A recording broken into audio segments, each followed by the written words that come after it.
அனைவருக்கும் வணக்கம். இன்று உரையாடத்தில் நான் இதனை பற்றி கூறுகின்றேன். இது டஷ்டு ஆகும், also டிஷ்யூ ஆகும். இது இப்போ எங்களுடைய மொழியிலே இப்போ கூடுதலாக டெம்போ என்று அழைக்கப்படும். இந்த டெம்போ என்ற நிறுவனமே இருக்கிறது. அதுவும் இப்பொழுதே மிக பிரபலமானது உள்ளது. அதனால டெம்போ என்றதே நிறைய சொல்வார்கள். ஸோ நிறுவனமே அந்த கலைக்கிற பேராகவும் இருக்கிறது. அந்த நல்ல ஒரு ஸ்பெஷலான விடயமாகும். இது இப்போ கோகேதாகும். இது ஒரு பிரபலமான நிறுவனம் இல்லை, ஆனால் இது ஒரு தெரிஞ்ச நிறுவனம் ஆகும். ஸோ நீங்கள் உதமாக ஐடியில் அப்படியான கடைகளிலும் வாங்கும் பொழுது அப்போ இது நல்ல பெருசாக பாக்ஸாக பார்க்க முடியும். ஆனால் எங்களுக்கு இப்படியான இருக்கிறது நல்ல காலம். இந்த 11ஆம் நூற்றாண்டில் அப்படியெல்லாம் இருக்கும் பொழுது அது மிக வித்தியாசமாக இருந்தது.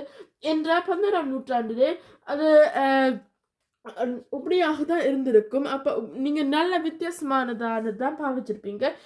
ஆனால் இதிலும் அப்போ நீங்கள் ரீயூஸ் பண்ணுறதுக்காகவும் அது இருக்கும். ஆனால் ரீயூஸ் பண்ணுறது அது சிறப்பில்லை. என்ற உங்களோட சளியும் இன்னும் அதில் தொடர்ச்சியாக இருக்கும். அப்போ நீங்கள் கழுவி திரும்ப பாவிக்கிறது அதை விட அதை அறிஞ்ச விடுறதுக்கும் ஒரு கொஞ்சம் சுகமாக இருக்கும்.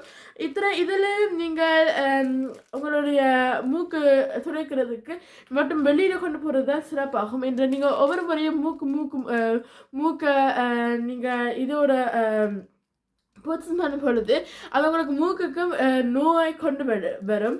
ஆனால் இந்தியாவிலையும் நீங்கள் கவனித்து நீங்கள் மூக்கையும் துடையுங்க. இதான் ஒரு நன்றி. வணக்கம்.